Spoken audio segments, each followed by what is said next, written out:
ആശ്വാസം നേടാം. ഹൃത്തിനുള്ളിൽ ജീവൻ നൽകും വചനം, തിരുവചനം. പിതാവായ ദൈവത്തിൻ്റെ സ്നേഹവും പുത്രനായ യേശുക്രിസ്തുവിൻ്റെ കൃപയും ആശ്വാസദായകനായ പരിശുദ്ധാത്മാവിൻ്റെ സഹവാസവും ശാലോം ശുശ്രൂഷയിൽ പങ്കുചേരുന്ന നിങ്ങളുടെ കൂടെ എപ്പോഴും ഉണ്ടായിരിക്കട്ടെ. ദൈവവചനം ശ്രവിച്ച് ഈ തിരുവചന ശുശ്രൂഷയിൽ നമുക്ക് പങ്കുചേരാം. മത്തായിയുടെ സുവിശേഷം 11-ാം അധ്യായം 29-ാം തിരുവചനം. ഞാൻ ശാന്തശീലനും വിനീത ഹൃദയനുമാകയാൽ എന്നിൽ നിന്ന് പഠിക്കുവിൻ. ക്രിസ്തുവിൽ പ്രിയമുള്ളവരെ, എളിമയും ശാന്തതയും യേശുക്രിസ്തുവിൻ്റെ പ്രിയപ്പെട്ട പുണ്യങ്ങളായിരുന്നു. എളിമയും ശാന്തതയും കർത്താവായ യേശുക്രിസ്തുവിൻ്റെ വിലപ്പെട്ട പുണ്യങ്ങളായിരുന്നുവെന്ന് യേശുവിൻ്റെ ജീവിതം പരിശോധിക്കുമ്പോൾ നമുക്ക് മനസ്സിലാക്കാനായിട്ട് സാധിക്കും. ഇതാ ദൈവത്തിൻ്റെ കുഞ്ഞാട് എന്ന് സ്നാപയോഹന്നാൻ യേശുവിനെ നോക്കി ചൂണ്ടിക്കാണിച്ച് പറയുമ്പോൾ പാപപരിഹാരത്തിനായി കുരിശിൽ അവിടുന്ന് സ്വയം നൽകുവാനിരുന്ന ബലിമൂലം മാത്രമല്ല, മറിച്ച് അവിടുത്തെ ജീവിതത്തിലുടനീളം അവിടുന്ന് നിലനിർത്തിയ, പ്രത്യേകിച്ച് പീഡാനുഭവ സമയത്ത് അവിടുന്ന് നിലനിർത്തിയ ശാന്തത കൂടിയാണ് എന്ന് നമ്മൾ തിരിച്ചറിയണം. യെശയ്യാ പ്രവാചകൻ്റെ പുസ്തകം 53-ാം അധ്യായം 7-ാം തിരുവചനം. അവൻ മർദ്ദിക്കപ്പെടുകയും പീഡിപ്പിക്കപ്പെടുകയും ചെയ്തു, എങ്കിലും അവൻ ഉരിയാടിയില്ല. കൊല്ലാൻ കൊണ്ടുപോകുന്ന കുഞ്ഞാടിനെ പോലെ രോമം കത്രിക്കുവാൻ നിൽക്കുന്നവരുടെ മുമ്പിൽ നിൽക്കുന്ന ചെമ്മരിയാടിനെ പോലെ അവൻ മൗനം പാലിച്ചു. അവൻ ശാന്തനായിരുന്നു. കയ്യഫാസിൻ്റെ സേവകന്മാർ ക്രൂരമായി യേശുവിനെ മർദ്ദിക്കുകയും അതോടൊപ്പം തന്നെ പ്രധാന പുരോഹിതന്മാരുടെ അനാദരവ് കാണിച്ചുവെന്ന് പറഞ്ഞുകൊണ്ട് കുറ്റപ്പെടുത്തുമ്പോഴുമൊക്കെ ഈശോ ശാന്തനായിട്ട് നിൽക്കുന്നത് കാണാൻ സാധിക്കും. അവിടുന്ന് കുരിശിൽ തൂങ്ങിക്കിടക്കുന്ന സമയത്തും ആ കുരിശിൻ്റെ കീഴെ നിന്നുകൊണ്ട്, ആ താഴെ നിന്നുകൊണ്ട് അനേകരെ ഈശോയെ നിന്ദിക്കുകയും അവഹേളിക്കുകയും നീ ദൈവപുത്രനാണെങ്കിൽ കുരിശിൽ നിന്ന് ഇറങ്ങി വാ എന്നൊക്കെ പറഞ്ഞ് കളിയാക്കുകയും ചെയ്യുമ്പോഴും ഈശോ ശാന്തതയോടെ അവിടെ കുരിശിൽ കിടന്ന് ശത്രുക്കൾക്ക് വേണ്ടി പ്രാർത്ഥിക്കുന്ന ഈശോയെയാണ് നമ്മൾ കണ്ടുമുട്ടുന്നത്. അവിടുന്ന് ശാന്തതയോടെ പ്രാർത്ഥിച്ചു. ലൂക്കയുടെ സുവിശേഷം 23-ാം അധ്യായം 24 ചുറ്റുപാടും സംഘർഷം നിറഞ്ഞ ഒരു സാഹചര്യത്തിൽ മാനസികമായി ശാരീരികമായി തന്നെ പീഡിപ്പിച്ചുകൊണ്ടിരിക്കുന്നവരുടെ ആ ഇടയിലും ഈശോ ശാന്തതയോടെ പ്രാർത്ഥിക്കുക, പിതാവേ, ഇവർ ചെയ്യുന്നത് എന്താണെന്ന് അറിയായികയാൽ ഇവരോട് ക്ഷമിക്കണമേ. കോപത്തിന് അടിമപ്പെടാതെ എല്ലാവിധ ദ്രോഹങ്ങളും അപമാനങ്ങളും സഹിക്കുന്ന ശാന്തതയുള്ള ആത്മാക്കൾ ദൈവത്തിന് പ്രിയപ്പെട്ടവരാണ്. അവരുടെ പ്രാർത്ഥന ദൈവത്തിന് സ്വീകാര്യമാണ്. നമ്മൾ എന്തുമാത്രം വലിയ കാര്യങ്ങൾ ചെയ്താലും നമ്മുടെ അനുദിന ജീവിതത്തിൽ നമുക്ക് ശാന്തതയോടെ മറ്റുള്ളവരുമായിട്ട് ഇടപെടാൻ കഴിയുന്നില്ലെങ്കിൽ നമ്മൾ യഥാർത്ഥത്തിൽ യേശു അനുഭവത്തിൽ ആഴപ്പെട്ടിട്ടില്ല എന്ന് നമ്മൾ മനസ്സിലാക്കണം. മത്തായിയുടെ സുവിശേഷത്തിൽ 5-ാം അധ്യായം 5 ഈശോ പറയുന്നു, ശാന്തശീലർ ഭാഗ്യവാന്മാർ, അവർ ഭൂമി അവകാശമാക്കും.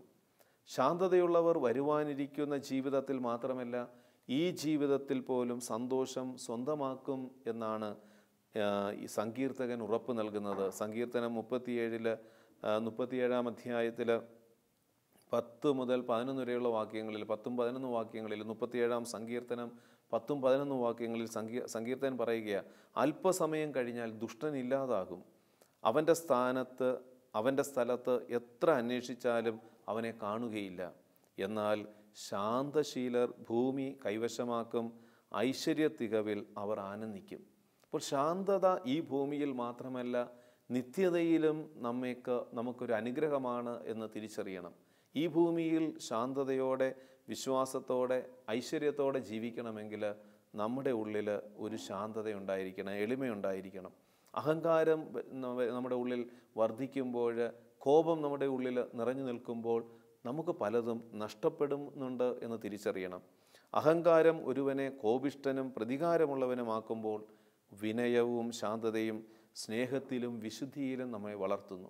അപ്പോൾ നമ്മുടെ ഉള്ളിൽ അഹങ്കാരം ഒരുവനെ കോപിഷ്ഠനാക്കും. ഉള്ളിലെ അഹങ്കാരമാണ് എപ്പോഴും കോപിച്ചുകൊണ്ടിരിക്കുവാനായിട്ട്. ചെറിയ കുറവുകൾ, കുറ്റങ്ങൾ കാണുമ്പോൾ, അത് കുടുംബത്തിലാകാം, നമ്മളായിരിക്കുന്ന ശുശ്രൂഷ മേഖലകളിലാകാം, നമ്മളായിരിക്കുന്ന തൊഴിൽ മേഖലകളിലാകാം, എന്തെങ്കിലുമൊക്കെ കുറവുകൾ കാണുമ്പോൾ പെട്ടെന്ന് നമ്മൾ കോപിക്കുവാനായിട്ട് കാരണം നമ്മുടെ ഉള്ളിൽ അഹങ്കാരമാണ്. അതവിടെ അസ്വസ്ഥതയ്ക്ക് കാരണമാകും. നമ്മുടെ ജീവിതത്തിലെ മുന്നോട്ടുള്ള പ്രവർത്തനങ്ങളിൽ ആ ശക്തി ചോർത്തിക്കളയുവാനായിട്ട് ഈ കോപം കാരണമാകും. എന്നാൽ മറിച്ച് ആ മേഖലകളിലും വിനയവും ശാന്തതയും നമ്മൾ നിലനിർത്തിയാൽ നമുക്ക് വിശുദ്ധിയിൽ വളരാനായിട്ട് സാധിക്കും. ദൈവത്തിൻ്റെ ആത്മാവ് ശാന്തതയുടെ ആത്മാവെന്നാണ് പറയുന്നത്. വിശുദ്ധ ഫ്രാൻസിസ് സാലസ് ഇപ്രകാരം പറയുന്നുണ്ട്: എളിമയുള്ള ശാന്തത പുണ്യങ്ങളുടെ പുണ്യമാണ്.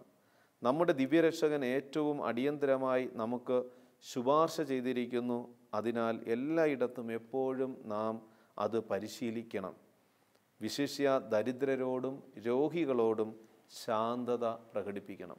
ക്രിസ്തു ശിഷ്യൻ എപ്പോഴും ദരിദ്രരോടും രോഗികളോടും ശാന്തതയോടെ ഇടപെടാനായിട്ട് കഴിയണം.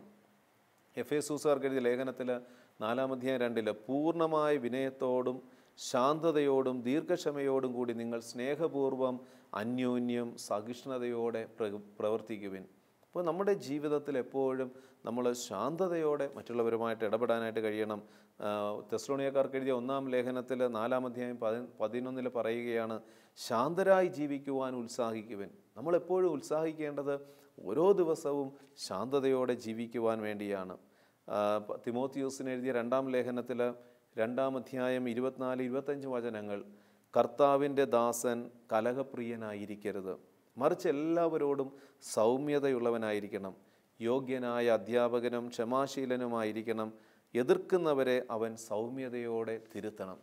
എതിർക്കുന്നവരെ അവൻ സൗമ്യതയോടെ തിരുത്തണമെന്നാണ് ദൈവം നമ്മളിൽ നിന്ന് ആഗ്രഹിക്കുന്നത്. നമ്മളെ എതിർക്കുന്നവരെ നമ്മൾ അതേ വികാരത്തോടുകൂടി കോപിച്ച് അവരെ എതിർത്ത് കഴിഞ്ഞാൽ അവിടെ തിന്മ പ്രബലപ്പെടും. എന്നാൽ ശാന്തതയുള്ളിടത്ത് ദൈവത്തിൻ്റെ ഇടപെടലുകൾ സംഭവിക്കും. സങ്കീർത്തനൻ പറയുന്നില്ലേ: ശാന്തമാവുക, ഞാൻ ദൈവമാണെന്ന് അറിയുക. നിൻ്റെ പ്രതിസന്ധിയുടെ പ്രശ്നങ്ങളുടെ തലങ്ങളിൽ നീ ചുറ്റുപാടും പ്രക്ഷുബ്ധമായ ഒരു അന്തരീക്ഷത്തിൽ നീ നിൽക്കുമ്പോഴും നീ ശാന്തതയോടെ അവിടെ നിൽക്കുകയാണെങ്കിൽ ദൈവം അവിടെ പ്രവർത്തിക്കും. നീ ശാന്തതയോടെ നിന്നാൽ ദൈവം അവിടെ നിനക്ക് വേണ്ടി നിലപാടുകൾ എടുക്കും. ദൈവത്തിൻ്റെ ഇടപെടലുകൾ പെട്ടെന്ന് കടന്നു വരും. എന്നാൽ മറിച്ച് നമ്മൾ കോപിക്കുകയാണെങ്കിൽ, നമ്മൾ അസ്വസ്ഥരാകുകയാണെങ്കിൽ അവിടെ തിന്മ പ്രബലപ്പെടാനായിട്ട് കാരണമാകും. വിശുദ്ധ ജെയിൻ പറയുക: എല്ലാത്തരം പെരുമാറ്റവും ഞാൻ പ്രയോഗിച്ച് നോക്കിയിട്ടുണ്ട്. കാരണം ചില സാഹചര്യങ്ങളിലൊക്കെ പെട്ടെന്ന് കോപിച്ചിട്ടുണ്ട്. പലതരത്തിലുള്ള സ്വഭാവങ്ങൾ എൻ്റെ ജീവിതത്തിൽ ഞാൻ പ്രയോഗിച്ചിട്ടുണ്ട്. ശാന്തവും ക്ഷമാപൂർവവുമായ പെരുമാറ്റമാണ് ഏറ്റവും നല്ലത്. വിശുദ്ധ ജെയിൻ അവരുടെ ജീവിതത്തിൽ അവർ പലതരത്തിലുള്ള അവസ്ഥകളിലൂടെ കടന്നു പോകുമ്പോഴും അവർ പിന്നെ തിരിഞ്ഞു നോക്കുകയാണ് ജീവിതത്തെ തിരിഞ്ഞു നോക്കിയിട്ട് അവർക്ക് പറയാനായിട്ട് സാധിച്ചു: കാരണം ശാന്തവും ക്ഷമാപൂർവവുമായ പെരുമാറ്റമാണ് നല്ലത്. കാരണം അതിലൂടെയാണ് നന്മ വളർന്നിട്ടുള്ളത്. അതിലൂടെ മാത്രമേ നന്മയെ സംരക്ഷിക്കാനായിട്ട് പറ്റുകയുള്ളൂ. വിശുദ്ധ ഫ്രാൻസിസ് സാലസ് പറയുകയാണ്: സ്നേഹപൂർണമായ ശാന്തത പോലെ ഇത്രമാത്രം ആത്മീയ ഉന്നതിയിലേക്ക് നയിക്കുന്ന മറ്റൊന്നില്ല. നമ്മൾ ആത്മീയമായി വളരാൻ ആഗ്രഹിക്കുന്നുണ്ടെങ്കിൽ ശാന്തമായിട്ട് നിൽക്കണം. കർത്താവ് എത്രമാത്രം ശാന്തതയോടെ നിന്നു. തൻ്റെ പീഡാസഹന അനുഭവങ്ങളുടെ മുമ്പിലും ക്രിസ്തു ശാന്തതയോടെയല്ല നിന്നത്. എതിർക്കുന്നവരോട് അവൻ എതിർക്കുവാൻ തയ്യാറായില്ല. വിദേശത്ത് ചിലപ്പോൾ മാലാഹമാരെ പോലെയും വീട്ടിൽ പിശാചുക്കളെ പോലെയുമാണ് ചിലരെന്നാണ് ഒരു തമാശ പറയുക. കാരണം വീട്ടിലെപ്പോഴും ഭയങ്കര കാർക്കശ്യം, പ്രശ്നങ്ങൾ, കോപവും വെറുപ്പും വൈരാഗ്യവും. എന്തെങ്കിലും ഒരു ചെറിയ തെറ്റ് കണ്ടു കഴിഞ്ഞാൽ അപ്പം തന്നെ എടുത്തു ചാടി കോപിക്കുകയും പ്രശ്നം ഉണ്ടാക്കുകയും ചെയ്യുന്നവർ പുറത്തൊക്കെ പോകുമ്പോൾ ഭയങ്കര ശാന്തതയോടെ സൗമ്യതയോടെ ഇടപെടുന്നത് കാണാനായിട്ട് സാധിക്കും. രണ്ട് മനോഭാവങ്ങൾ. അത് ശരിയല്ല. നീ ആയിരിക്കുന്ന ഇടങ്ങളിൽ അതെവിടെയായിരുന്നാലും ശാന്തതയോടെ നിനക്ക് ഇടപെടാനായിട്ട് കഴിയണം. പിശാചിനെ പോലെ കോപവും വെറുപ്പും വൈരാഗ്യമൊക്കെ പിശാചിൻ്റെ പ്രവൃത്തിയാണ്. ശാന്തത എന്ന് പറയുന്നത് ദൈവാത്മാവിൻ്റെ ഇടപെടലാണ്. അപ്പോൾ കോപത്തോടുള്ള സംസാര രീതിക്കെതിരെ നാം ജാഗരൂകരായിരിക്കണം എന്നാണ് കർത്താവ് നമ്മളെ ഓർമ്മിപ്പിക്കുന്നത്. കോപത്തോടുള്ള സംസാര രീതികൾ അത് കുറച്ച് അതിനെ പൂർണ്ണമായിട്ട് ഇല്ലായ്മ ചെയ്യുവാനായിട്ട് നമ്മൾ തയ്യാറാണ്. ശാന്തതയോടെ സഹായിക്കുക എന്നാണ്. ചില അവസരങ്ങളിലൊക്കെ ചിലപ്പോൾ കുറവുകൾ, കുറ്റങ്ങൾ കാണുമ്പോൾ അത് സ്നേഹത്തോടെ ശാന്തതയോടെ നമ്മളത് സഹായിക്കുകയാണെങ്കിൽ അവിടെ നന്മയുണ്ടാകും. നമ്മൾ ഉപയോഗിക്കുന്ന വാക്കുകളും നമ്മൾ ഉപയോഗിക്കുന്ന ആ ടോണും വികാരങ്ങളുമൊക്കെ എപ്രകാരമുള്ളതാണ് എന്ന് ഒന്ന് പരിശോധിക്കുന്നത് നല്ലതാണ്. യാക്കോബ് ശ്ലീഹയുടെ ലേഖനത്തിലെ 3-ാം അധ്യായം 14 മുതൽ 17 വരെയുള്ള തിരുവചനങ്ങൾ: നിങ്ങൾ കടുത്ത അസൂയയും ഹൃദയത്തിൽ സ്വാർത്ഥമോഹവും ഉണ്ടാകുമ്പോൾ ആത്മപ്രശംസ ചെയ്യുകയോ സത്യത്തിന് വിരുദ്ധമായി വ്യാജം പറയുകയരുത്. ഈ ജ്ഞാനം ഉന്നതത്തിൽ നിന്നുള്ളതല്ല, മറിച്ച് ഭൗമികവും സ്വാർത്ഥപരവും പൈശാചികവുമാണ്.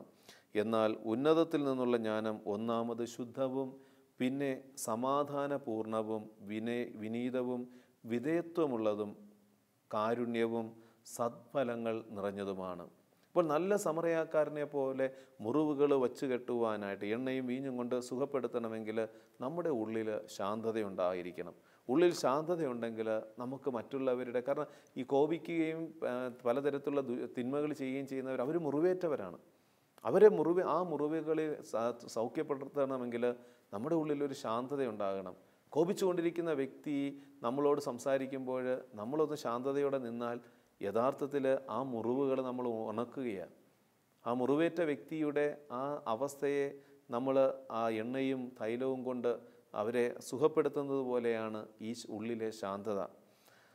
വിശുദ്ധ ഫ്രാൻസിസ് സാലസ് പറയുകയാണ്, എണ്ണ മറ്റ് ദ്രാവകങ്ങളുമായി കൂട്ടിച്ചേരുമ്പോൾ എപ്പോഴും എണ്ണയാണ് ഏറ്റവും മുകളിലേക്ക് വരിക. നമുക്കറിയാം, കാരണം എണ്ണ ഏത് ദ്രാവകങ്ങളിൽ ഒഴിച്ചാലും എണ്ണയായിരിക്കും മുകളിൽ കടന്നു വരിക. അതുപോലെ നിങ്ങൾ ചെയ്യുന്ന എല്ലാ കാര്യങ്ങളിലും ശാന്തതയും മാന്യതയും മുന്നിട്ട് നിൽക്കട്ടെ.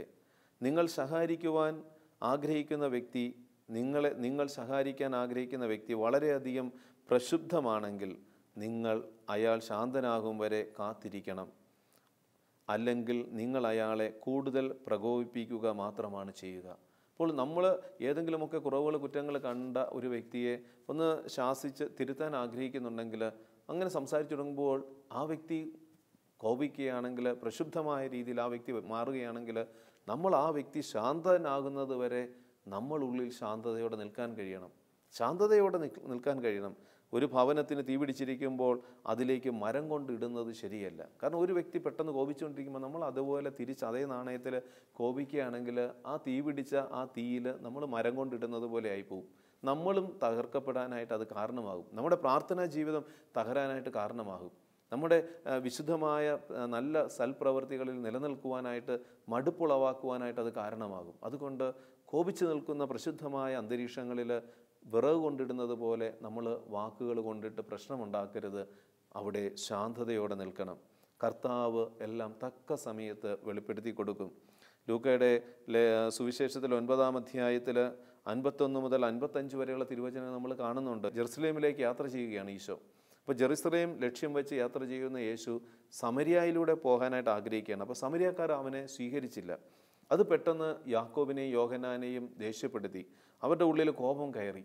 പെട്ടെന്ന് അവർ പറയുകയാണ്, കർത്താവേ, സ്വർഗത്തിൽ നിന്ന് അഗ്നി ഇറങ്ങി ഇവരെയൊക്കെ നശിപ്പിക്കട്ടെ. യേശു തിരിഞ്ഞ് അവരെ ശാസിച്ചു. നമ്മൾ കാണുന്നുണ്ട് ലൂക്കയുടെ സുവിശേഷം 9-ാം അധ്യായം 55-ാം തിരുവചനം. അവൻ തിരിഞ്ഞ് അവരെ ശാസിച്ചു. കാരണം അത് യേശുവിൻ്റെ ആത്മാവല്ല, യേശുവിൻ്റെ അരൂപിയല്ല. യേശുവിൻ്റെ അരൂപി എന്ന് പറയുന്നത് ശാന്തതയുടെയും വിനയത്തിൻ്റെ അരൂപിയാണ്. കർത്താവായ ഈശോ ഈ ഭൂമിയിൽ വന്നത് സകലരെയും രക്ഷിക്കുവാൻ വേണ്ടിയാണ്.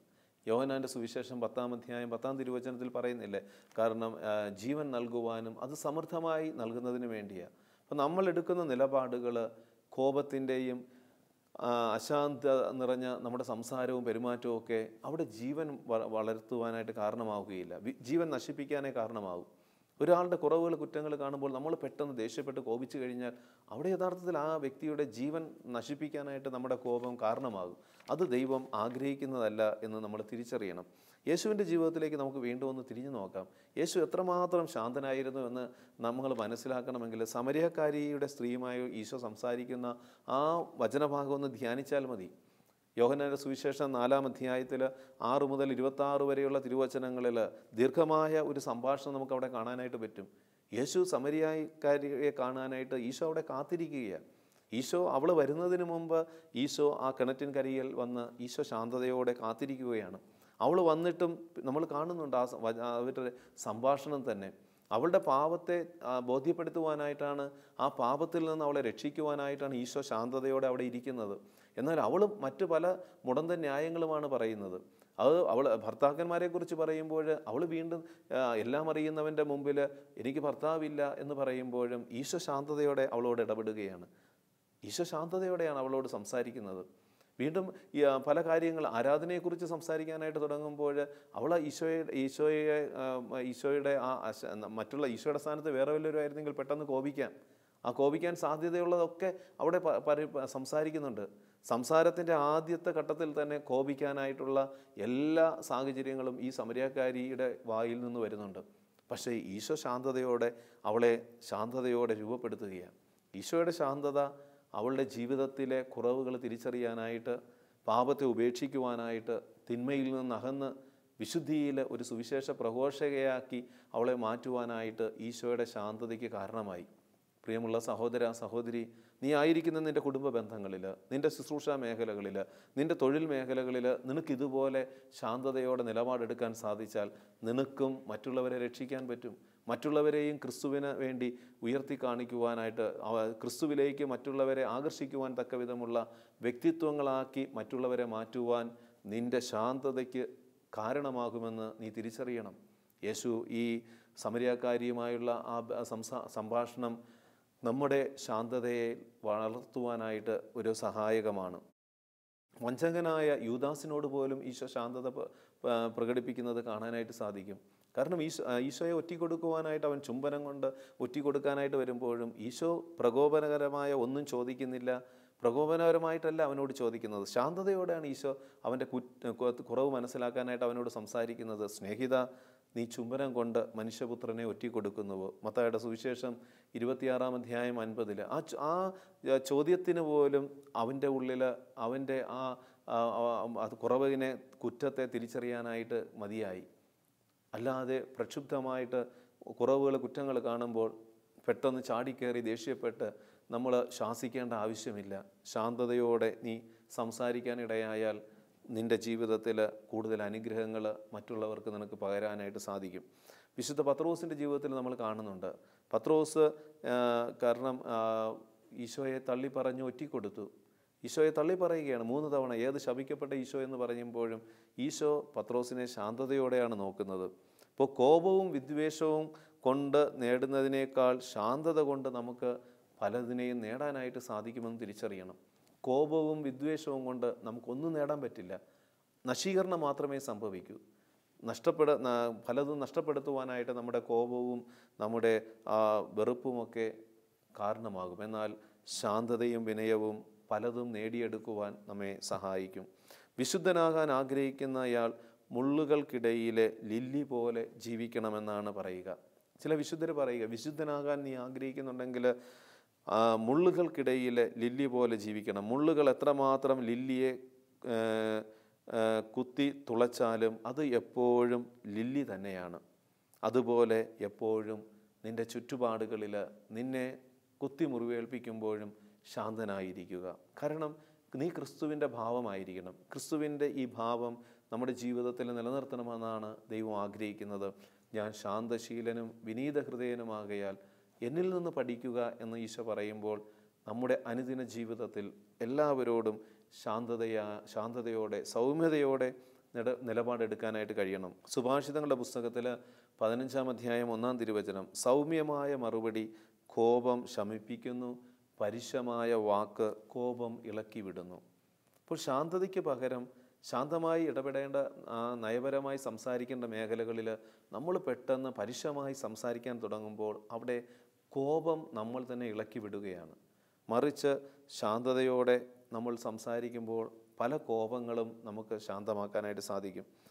ഈശോ പറയുകയാണ്, ഞാൻ ശാന്തശീലനും വിനീത ഹൃദയനുമാകയാൽ എന്നിൽ നിന്ന് പഠിക്കുവിൻ, അപ്പോൾ നിങ്ങൾക്ക് ആശ്വാസം ലഭിക്കും. അപ്പോൾ നമ്മുടെ ഉള്ളിൽ ആശ്വാസം നിലനിൽക്കണമെങ്കിൽ, നമുക്ക് മറ്റുള്ളവർക്കൊരു ആശ്വാസം കൊടുക്കണമെങ്കിൽ നമ്മുടെ ഉള്ളിൽ ശാന്തത നിലനിർത്തണം. ഉള്ളിൽ ശാന്തത നഷ്ടപ്പെടുമ്പോൾ നമ്മുടെ ഉള്ളിൽ അസ്വസ്ഥതകൾ വർദ്ധിക്കും. മറ്റുള്ളവർക്ക് ഈ അസ്വസ്ഥത നമ്മൾ പകർന്നു കൊടുക്കുന്നവരായിട്ട് മാറും. സുഭാഷിതങ്ങളുടെ പുസ്തകം 18-ാം അധ്യായം 12-ാം വാക്യം, ഗർവ് നാശത്തിൻ്റെ മുന്നോടിയാണ്, വിനയം ബഹുമതിയുടെയും. അപ്പോൾ നമ്മുടെയൊക്കെ ജീവിതത്തിൽ വിനയവും എളിമയും എപ്പോഴും നിലനിർത്താനായിട്ട് സാധിക്കണം. ദൈവം നമ്മുടെ കൂടെ വസിക്കണമെങ്കിൽ കൂടി നമ്മൾ എളിമയുള്ളവരാകണം. കാരണം എളിമയുള്ളിടത്താണ് ദൈവത്തിൻ്റെ സാന്നിധ്യം നിറയുന്നത്. യെശയ്യാ പ്രവാചകന്റെ പുസ്തകം 57-ാം അധ്യായം 15 പറയുക, അനുതാപികളുടെ ഹൃദയത്തെയും വിനീതരുടെ ആത്മാവിനെയും നവീകരിക്കുവാൻ ഞാൻ അവരുടെ കൂടെ വസിക്കുന്നു. ദൈവം വസിക്കുന്നത് ശാന്തതയുള്ളവരുടെ കൂടെയായിരിക്കും. ശാന്തശീലരുടെ കൂടെയാണ് ദൈവം വസിക്കുന്നത്. ദൈവം വസിക്കുന്നു എന്നതിൻ്റെ അടയാളം തന്നെ നമ്മുടെ ഉള്ളിലെ ശാന്തതയാണ്. നമ്മുടെ ഉള്ളിൽ ശാന്തത നഷ്ടപ്പെടുമ്പോൾ ദൈവം നമുക്ക് നഷ്ടപ്പെടുന്നു എന്നുകൂടി നമ്മൾ മനസ്സിലാക്കണം. നമ്മുടെ സംഭാഷണങ്ങളിലും പെരുമാറ്റങ്ങളിലും ജീവിത പങ്കാളികൾ പരസ്പരം പ്രതിസന്ധികൾ, പ്രശ്നങ്ങൾ ഉണ്ടാകുമ്പോൾ നിങ്ങൾക്ക് ശാന്തരായിരിക്കാൻ കഴിയുന്നുണ്ടോ? മാതാപിതാക്കളും മക്കളും തമ്മിലുള്ള ബന്ധത്തിൽ അവിടെ ഒന്ന് ശാന്തത പുലർത്താനായിട്ട് സാധിക്കുന്നുണ്ടോ? നമ്മുടെ ചുറ്റുപാടുകളിലുള്ള സംസാരത്തിലും പെരുമാറ്റത്തിലുമൊക്കെ നമുക്ക് ശാന്തത നിലനിർത്താനായിട്ട് കഴിയുമെങ്കിൽ അവിടെ വലിയ വലിയ അത്ഭുതങ്ങൾ ദൈവം നമുക്ക് വേണ്ടി ചെയ്യുന്നത് കാണാനായിട്ട് സാധിക്കും. മോശയെക്കുറിച്ച് നമ്മൾ കാണുന്നുണ്ട്. മോസസ് അവൻ ആദ്യം വളരെ കാർക്കശ്യമുള്ള കോപിക്കുന്ന മനുഷ്യനായിരുന്നു. എന്നാൽ ദൈവവുമായുള്ള നിരന്തരമായ സമ്പർക്കം, ദൈവസാന്നിധ്യവും അവനെ വലിയൊരു ശാന്തതയിലേക്ക് കൊണ്ടെത്തിക്കുന്നതായിട്ട് നമുക്ക് കാണാനായിട്ട് സാധിക്കും. കാരണം ഈജിപ്തുകാരനെ അടിച്ചു വീഴ്ത്തിയവനാണ് മോസസ്. ഒരു ഇസ്രായേൽക്കാരൻ ഈജിപ്തുകാരനുമായിട്ട് വഴക്കിടുന്ന സമയത്ത് മോസസ് ആദ്യത്തെ സ്വഭാവം എന്ന് പറയുന്നത് ചെന്ന് സമാധാനം സ്ഥാപിക്കാനായിട്ട് പോയത്. അവർ തമ്മിലുള്ള ആ തർക്കം പരിഹരിക്കാനായിട്ട് മോസസ് ചെന്നിട്ട് മോശ എന്താ ചെയ്യുന്നത്? അവരുടെ അത് വാക്ക് തർക്കമായിട്ട് മാറി ഒരുവനെ അടിച്ച് ഇടാനായിട്ട്, ഈജിപ്തുകാരനെ കൊല്ലാൻ തക്ക വിധം ആ കോപം എത്തി. എന്നാൽ പിന്നെ നമ്മൾ കാണുന്ന മോസസിനെ നമ്മൾ കാണണം. പിന്നെ കർത്താവിൻ്റെ സന്നിധിയിലിരുന്ന് 40 ദിനരാത്രങ്ങൾ ദൈവസന്നിധിയിലായിരുന്ന മോസസ് അത് കഴിഞ്ഞ് വീണ്ടും ദൈവവുമായിട്ടുള്ള കൂടുതൽ സംഭാഷണത്തിലും കൂടുതൽ സംസർഗത്തിലുമായി കഴിയുമ്പോൾ ദൈവവുമായിട്ടുള്ള നിരന്തരമായ ആ സംസർഗം മോശയെ ഈ ഭൂമുഖത്തെ ഏറ്റവും വലിയ ശാന്തനാക്കി മാറ്റിയെന്നാണ് പറയുന്നത്. സംഖ്യയുടെ പുസ്തകം 12-ാം അധ്യായം 3-ാം തിരുവചനം, മോശ ഭൂമുഖത്തുള്ള എല്ലാ മനുഷ്യരിലും വെച്ച് സൗമ്യനായിരുന്നു. തനിക്കെതിരെ പിറുപിറുത്തുകൊണ്ടിരുന്നവരോട് മോശ എപ്പോഴും ശാന്തതയോടുകൂടെ പെരുമാറിയിരുന്നു എന്നാണ് പറയുക. പ്രിയമുള്ളവരെ, ദൈവവുമായുള്ള നിരന്തരമായ സമ്പർക്കം, ദൈവവുമായുള്ള നിരന്തരമായ നമ്മുടെ സംഭാഷണം, ദൈവവചനവുമായിട്ട് നമ്മൾ നിരന്തരം ചേർന്ന് നിൽക്കുമ്പോൾ ഉള്ളിൽ ശാന്തത നിറയും എന്നുള്ള ഒരു വലിയ യാഥാർത്ഥ്യം നമ്മൾ മോശയുടെ ജീവിതം കൊണ്ട് പഠിക്കണം. അപ്പോൾ എൻ്റെ ഉള്ളിൽ ശാന്തത ഇല്ല എന്നുണ്ടെങ്കിൽ, എൻ്റെ ഉള്ളിൽ ശാന്തത കുറയുന്നുണ്ടെങ്കിൽ നമ്മൾ ദൈവവുമായുള്ള സംസർഗത്തിലല്ല എന്ന് നമ്മൾ തിരിച്ചറിയണം. അപ്പോൾ ശാന്തത തിരികെ പിടിക്കണമെങ്കിൽ, ശാന്തതയിൽ വളരണമെങ്കിൽ, വിനയവും ശാന്തതയും നമ്മുടെ ഉള്ളിൽ നിലനിൽക്കണമെങ്കിൽ നമ്മളെപ്പോഴും ദൈവവചനവുമായി, കൂദാശകളുമായി, ദൈവവുമായിട്ടൊരു ബന്ധത്തിൽ ആഴപ്പെട്ട് ജീവിക്കണം. മോശയിലേക്ക് നമ്മൾ നോക്കുക. മോശ പിന്നെ എത്രമാത്രം ശാന്തനായിരുന്നു. തന്നെ പിറുപിറുത്തവർ ഇസ്രായേൽ ജനം പിന്നെ മോശയോട് എന്തൊക്കെ കയർത്താണ് സംസാരിക്കുന്നത്. ആദ്യമുണ്ടായിരുന്ന സ്വഭാവമായിരുന്നെങ്കിൽ മോശ ഒരു നിമിഷം കൊണ്ട് തന്നെ എല്ലാവരെയും തകർത്ത് കളയുമായിരുന്നു. കാരണം ദൈവത്തിൻ്റെ എല്ലാ ശക്തിയും എല്ലാ കൃപാവരങ്ങളും മോശയുടെ ഉള്ളിൽ നിറഞ്ഞു നിൽക്കുകയാണ്. മോശ വിചാരിച്ചാൽ ഇസ്രായേൽ ജനത്തെ വേണമെങ്കിൽ കടലിൽ കൊണ്ട് താഴ്ത്തിക്കളയാൻ തക്ക വിധമുള്ള കൃപകൾ ദൈവം മോശയ്ക്ക് സ്നേഹത്തോടെ കൊടുത്തിട്ടുണ്ട്. ഒത്തിരി അനുഗ്രഹങ്ങൾ ദൈവം മോശയ്ക്ക് കൊടുത്തിട്ടുണ്ട്. മോശ പക്ഷേ അതെല്ലാം ആ ശാന്തതയിൽ നിലനിർത്തി പ്രവർത്തിച്ചപ്പോൾ ആരെയും തകർക്കാനായിട്ട് ഇടയായില്ല. ഇസ്രായേൽ ജനത്തെ കാനാൻ ദേശത്തിലേക്കുള്ള യാത്രയിൽ അവരെ നയിക്കുവാനായിട്ട് മോശയെ പ്രചോദിപ്പിച്ചത് ഈ ശാന്തത തന്നെയാണ്. പലയാവൃത്തി അവർ മോശയോട് കയർക്കുന്നുണ്ട്. ഭക്ഷണമില്ലാതെ വരുമ്പോഴും മോശയോട് കയർക്കുന്നുണ്ട്. വെള്ളമില്ലാതെ വരുമ്പോഴും മോശയോട് കയർക്കുന്നുണ്ട്. അങ്ങനെ പലതരത്തിൽ മോശയെ ഇറിറ്റേറ്റ് ചെയ്യുമ്പോഴും മോശ അവിടെയെല്ലാം ശാന്തതയോടെ നിന്ന് ദൈവസന്നിധിയിൽ അവർക്ക് വേണ്ടി പ്രാർത്ഥിക്കുന്നവനായിട്ട് മാറാൻ കാരണം മോശയുടെ ഈ ശാന്തത തന്നെയാണ്. ഭൂമുഖത്തുള്ള എല്ലാ മനുഷ്യരിലും വെച്ച് സൗമ്യനായിരുന്നു. തനിക്കെതിരെ പിറുപിറുത്തുകൊണ്ടിരുന്നവരോട് മോശ എപ്പോഴും ശാന്തതയോടെ പെരുമാറി. ഒരു ക്രിസ്തു ശിഷ്യനിൽ നിന്ന് ദൈവം ആഗ്രഹിക്കുന്നതും ഈ ശാന്തതയാണ്. നമുക്കെതിരെ ആരൊക്കെ എന്തൊക്കെ പിറുപിറുത്താലും, നമുക്കെതിരെ ആരൊക്കെ എന്തൊക്കെ തന്ത്രങ്ങൾ മെനഞ്ഞാലും, നമ്മളെ തകർക്കുവാൻ, നമുക്കെതിരെ നമ്മുടെ സൽപ്പേരിനെതിരെ പ്രവർത്തിക്കുവാനായിട്ട് ശ്രമിച്ചാലും അവിടെ ശാന്തതയോടെ നമുക്ക് നിൽക്കാൻ സാധിച്ചാൽ ദൈവം നമുക്ക് വേണ്ടി നിലപാടെടുക്കും. വചനത്തിൽ കർത്താവ് നമ്മളോട് ആവശ്യപ്പെടുകയാണ്, ഞാൻ ശാന്തശീലനും വിനീത ഹൃദയനുമാകണം, എന്നിൽ നിന്ന് നിങ്ങൾ പഠിക്കുവിൻ. ശാന്തതയോടെ അവൻ നമുക്ക് മാതൃക നൽകി. കുരിശുമരണത്തോളം അവൻ ശാന്തനായി നിന്നു. അവനെതിരെ നിലപാടെടുത്തവരോടും അവൻ ശാന്തതയോടെ വർദ്ധിച്ചു. മറ്റുള്ളവരെ നേടുവാനും അവൻ ശാന്തതയോടെ കാത്തിരുന്നു. ഈ ദിനത്തിൽ നമുക്കും നമ്മുടെ ജീവിത സാഹചര്യങ്ങളിൽ ശാന്തതയുള്ളവരാകാം. പ്രക്ഷുബ്ധമായ അനുഭവങ്ങളിൽ കടന്നു പോകാൻ സാധ്യതകൾ വരുമ്പോഴും അവിടെയും ശാന്തതയോടെ നിൽക്കുവാൻ ദൈവത്തോട് നമുക്ക് പ്രാർത്ഥിക്കാം. കാരുണ്യവാനായ ദൈവമേ, ദൈവാത്മാവിൻ്റെ അടയാളവും സാന്നിധ്യവും ശാന്തതയാണല്ലോ. ശാന്തതയിൽ ജീവിക്കുവാൻ, ശാന്തതയിൽ നിലനിന്ന് മറ്റുള്ളവരെ രക്ഷിക്കുവാൻ, എല്ലാവരോടും ശാന്തതയോടെ പെരുമാറുവാൻ ഞങ്ങളെ അനുഗ്രഹിക്കണമേ. അതിന് ദൈവവുമായി നിരന്തരം സമ്പർക്കത്തിൽ ജീവിക്കുവാൻ, ദൈവവചനത്തിലും കൂദാശകളിലും ആഴപ്പെട്ടൊരു ജീവിതം നയിക്കുവാൻ ഞങ്ങളെ സഹായിക്കുകയും ചെയ്യണമേ. ഹൃദയശാന്തതയും എളിമയുമുള്ള യേശുവേ, ഞങ്ങളുടെ വാക്കുകളും പ്രവൃത്തികളും ചിന്തകളും ശാന്തതയിൽ നിലനിർത്തുവാൻ ഞങ്ങളെ ശക്തിപ്പെടുത്തണമേ. നിത്യം പിതാവും പുത്രനും പരിശുദ്ധാത്മാവുമായ സർവേശ്വര എന്നേക്കും ആമേൻ.